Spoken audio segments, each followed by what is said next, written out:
थोडं. काय लग्नाच्या आधी तुझी गोष्ट बिष्ट अधूर राहिल्या, काय मागणी बिगणी तर काय सांग बाबा, ती पूर्ण करती सांग. काय तुझ्या मनात आहे, काय काम धंदा करीना झालायस, नुसतं ते मोबाईल घेऊन कसा लागलायस. अगं अधुरी गोष्ट राहिली माझी.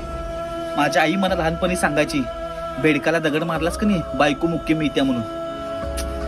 काय झालं आता? आता असं वाटायला लागले त्यावेळी त्या बेडकाला दगड मारला असता तर बरं झालं असतं. तुझी किती बरं झाली असती, मुख्य बायको भेटली असती बरं झालं असती. बोबडून पदरात पडले.